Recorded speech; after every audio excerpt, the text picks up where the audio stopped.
Hello everyone, आज मैं इस ड्यूअल स्टार्टर को मोटर के साथ जोड़ रहे हैं। क्वेश्चन रहेगा कि draw the dual starter with a motor. चाहे एक मोटर को ड्यूअल स्टार्टर से स्टार्ट करने का मतलब पूरा प्रक्रिया को सचित्र वर्णन करना है, तो उसके लिए क्या करेंगे। ड्यूअल स्टार्टर तो आपको समझ में आ गया है। ड्यूअल स्टार्टर में क्या किए थे, यहाँ पे एक आईसीपी की स्विच था। इस स्विच से लाइन इस प्लंजर में के पत्ती है, यहाँ पे पत्ती पे रुका हुआ था। यहाँ ऑक्सिलरी कॉन्टैक्ट था, ऑक्सिलरी कॉन्टैक्ट से यहाँ से बाहर कर रहे थे लाइन, तो लाइन बाहर नहीं होगा, जो कि तीनों लाइन यहाँ पे रुका रहेगा। और इसके लिए हम कॉइल जो था एमपीसी कॉइल, उस पर 440 वोल्ट देना था। इसके लिए क्या किए, हम एक फेज 1 से लाइन इस कॉइल को लिए और दूसरा छोर ऑक्सिलरी कॉन्टैक्ट से लेकर के हम ला करके उस स्विच पर यहाँ पे ऑन स्विच पे रुका हुआ। जब हम इस ऑन स्विच को ऑन करेंगे तो लाइन इससे होकर इधर से होकर रिलीज होते हुए ये ऑफ स्विच जो है नॉर्मली क्लोज रहता है, ऑन स्विच नॉर्मली ओपन रहता है। तो इससे होकर के ये लाइन फेज 3 हो गया। जैसे फेज 3 हो गया तो ये एनर्जाइज हो गया, मैग्नेटाइज्ड हो गया। ये यानी कि इसको पूरा वोल्टेज मिल गया, 440 का वोल्ट मिला। और जैसे 440 का वोल्ट मिला, ये मैग्नेट बन गया। मैग्नेट जैसे बना, ये प्लंजर में लगा हुआ 100 पैरेलल पीस को खींच लिया। जैसे इसको खींचा तो सारा प्लंजर जो जितना भी कांटेक्ट पॉइंट था, सब पॉइंट एक दूसरे से टच करके, जैसे टच किया तीनों का लाइन इस साइड आ गया, तीनों फेज का लाइन डायरेक्ट इस साइड आ गया। अब तीनों लाइन ये अब चला जाएगा मोटर में। मोटर में अब हम मोटर में लाइन दे रहे हैं, ठीक है। यही करेगा कनेक्शन आपको मतलब कभी थोड़ा सा परिवर्तन कर देगा कि डी.O.L स्टार्टर को एक इंडक्शन मोटर के साथ जोड़े। लेकिन बेसिकली हम डी.O.L स्टार्टर में 5 एचपी से ज्यादा का लोड नहीं दे सकते। उसके बाद अगर 5 एचपी से ज्यादा का मोटर है तो उसके लिए हम फिर स्टार्टर जाएंगे, ठीक है। तो अभी हम इसमें ज्यादा से ज्यादा 5 एचपी तक के मोटर का हम लोड दे सकते हैं। तो इसको देखिए, यहाँ पे मोटर लिखे थे ना, हम इसके कनेक्शन को मोटर में ले जाएंगे, ठीक है। इस ले जाने की प्रक्रिया को हमको करना है।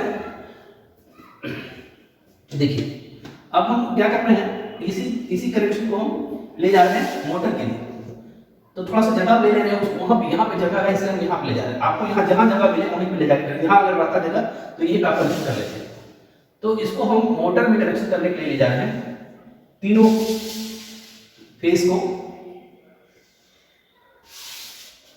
कभी कभी होता क्या है कि क्वेश्चन में मोटर का कनेक्शन अगर आ जाता है तो आप डी.O.L स्टार्टर बनाना तो जान गए, लेकिन आप उसे मोटर के साथ नहीं जोड़िएगा तो आपको नंबर कम मिलेगा, ठीक है। इसलिए आप इस प्रक्रिया को भी देख लीजिए, बहुत आसान है। केवल इसको मोटर के साथ जोड़ रहे हैं। और अगर लिख देगा इंडक्शन मोटर तो नाम वहां डाल देना इंडक्शन मोटर, मोटर की जगह पे लिख देंगे इंडक्शन मोटर, ठीक है। उसमें कोई बात नहीं है, आपको जो मोटर दे रहा है वहां पे केवल फिगर बनाकर उसमें नाम लिख देना उस मोटर का। जो मोटर आपको लिखा है डी.O.L स्टार्टर के साथ जोड़ने के लिए, उस मोटर का नाम केवल हम लिख देंगे। अब देखिए, इसको हम मोटर के कनेक्शन के लिए हम थोड़ा सा ऊपर कर ले रहे हैं। और जो भी आप ड्राइंग ड्रॉ कीजिएगा बिल्कुल साफ सुथरा कोशिश कीजिएगा, बिल्कुल साफ सुथरा हो, देखने तो आपका अच्छा लगेगा देखने में। और ड्राइंग जितना साफ सुथरा बनाएंगे मार्केट में अच्छा। इसलिए कोशिश करना है कि ड्राइंग हम साफ सुथरा बनाएं। ये देखिए, अब हम यहाँ पे एक मोटर बनाते हैं। मोटर में देखिए 2 तरह से कनेक्शन होता है। एक देखिए सिंपल हम एक मोटर बनाते हैं। यदि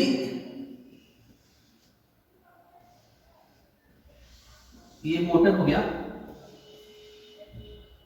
ये इंड कवर हो गया मोटर का। अब यहाँ पे टर्मिनल बॉक्स है, ये मोटर का यहाँ पे टर्मिनल बॉक्स है। और उस टर्मिनल बॉक्स में यदि ये मोटर का बेस हो गया, और उस टर्मिनल बॉक्स में यदि 6 टर्मिनल है, 1 2 3 ऊपर और 3 नीचे, तो इसको हम जोड़ देना है। अंदर से जो कॉइल आया है वाइंडिंग, आर्मेचर इसका जो वाइंडिंग का वायर आया है, इंडक्शन मोटर में स्टेटर पे वाइंडिंग होता है और रोटर में वाइंडिंग नहीं होता है। तो अगर वाइंडिंग में तार वाइंडिंग का वायर अगर मान लीजिए 6 है तो लूप तो 6 होगा। यहाँ पे देखिए दो छोर होगा, और वाइंडिंग का 3 फेज का वाइंडिंग होगा तो 2 छोर होगा। तो 2 छोर में से अगर मान लीजिए ये A1 है, B1 है, C1 है, तो A1 B1 C1 को तीनों को शॉर्ट कर देंगे और A2 B2 और C2 से हम लाइन इनमें कनेक्शन करते हैं। तो यही काम यहाँ भी कर रहे हैं। अब यहाँ पे अगर मान लीजिए यहाँ लिखा हुआ A1 B1 C1, तो तीनों को शॉर्ट कर दिए। और A2 B2 C2 जो है A2 B2 C2 तीनों में हम कनेक्शन डाल देंगे। तो ये हो गया स्टार कनेक्शन, ठीक है। ये हम अभी जो कनेक्शन कर रहे हैं ये स्टार में डाल रहे हैं। कोशिश करेंगे कि सारा लाइन थोड़ा सा सजा के ही निकालें जिससे कि अच्छा लगे देखने में। ये देखिए फर्स्ट लाइन, फर्स्ट फेज का बहुत सा तिरछा हो गया है, इसको सीधा करेंगे।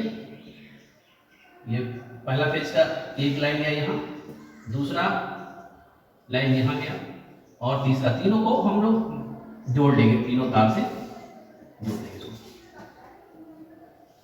इससे के साथ इसको जोड़ दिए, इसके साथ इसको जोड़ दिए और इसके साथ इसको जोड़ दिए।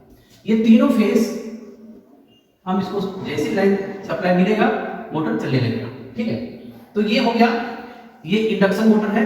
ये यहाँ पे नट बोल्ट से कसा हुआ रहता है और ये अर्थ भी किया रहता है, बॉडी को अर्थ कर दिया जाता है। ठीक है, ये कसा हुआ। तो अब देखिए तीनों फेज का लाइन इस मोटर को मिल गया। ये हो गया मोटर, या कोई भी मोटर, इंडक्शन मोटर लिखा होता है लिख देंगे इंडक्शन मोटर, इंडक्शन मोटर लिखेंगे। और ये ध्यान रखेंगे कि हम D.O.L स्टार्टर के साथ 5 HP से ज्यादा का मोटर को हम लोड नहीं दे सकते। और इसी में अगर इसमें शाफ्ट रहेगा, इसमें शाफ्ट रहेगा और शाफ्ट के साथ पुल्ली लगा हुआ रहेगा, पुल्ली में जिसमें कि हम लोग लोड देते हैं। ठीक है, ये हो गया पुल्ली, ये हो गया शाफ्ट, ये बीच वाला शाफ्ट हो गया और ये हो गया पुल्ली, जिसमें कि फीता लगा करके हमको कोई चीज अगर लोड लेना है तो हम लोड ले सकते हैं इसमें। ठीक है, तो यहाँ देखिए कि जब हम इसमें सप्लाई देते हैं 3 फेज का D.O.L स्टार्टर में जब लाइन देते हैं तो जिस प्रक्रिया से ये इसमें 440 अभी बात समझा चुके हैं आपको। 440 लाइन जैसे इसको मिलेगा, ये मैग्नेटाइज होगा, मैग्नेटाइज करके ये तो इसको खींच जाएगा मैग्नेट से, जैसे खींचेगा तो सारा पत्ती एक साइड से लाइन लेकर तो दूसरे साइड को दे देगा, इधर से इधर चला जाएगा।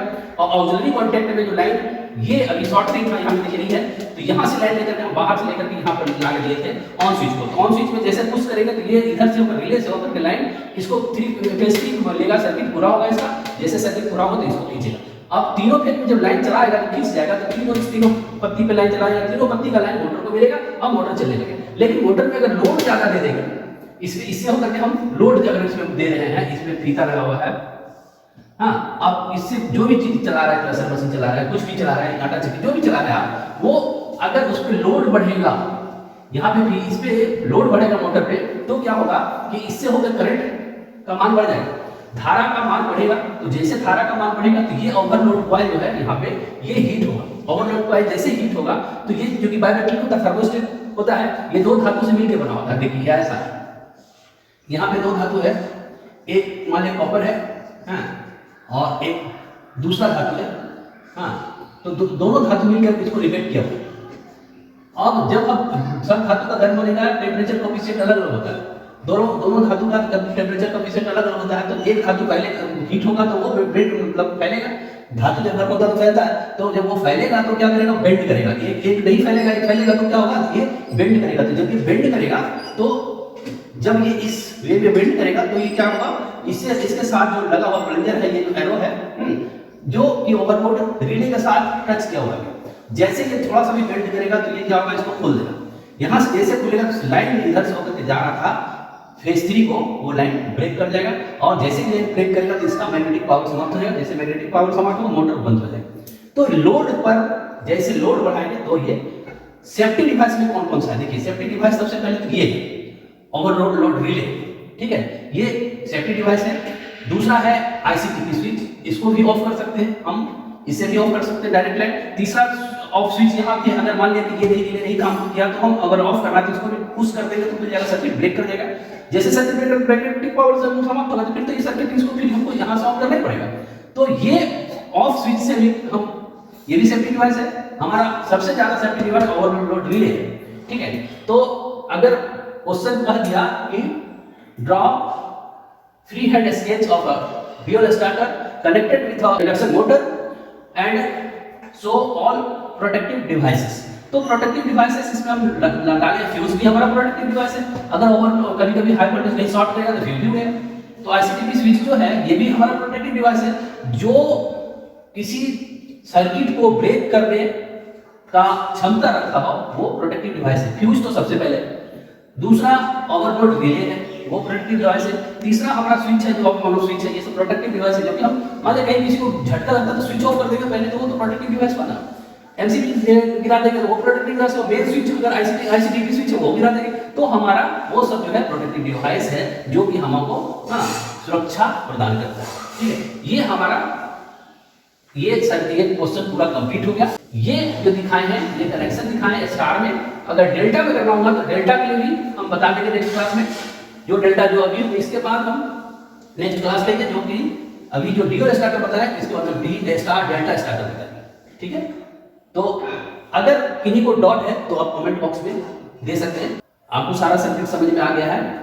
अगर आपको ये वीडियो पसंद आए तो इसे लाइक करें, चैनल पर नए हैं तो सब्सक्राइब करें और शेयर करें। Thank you.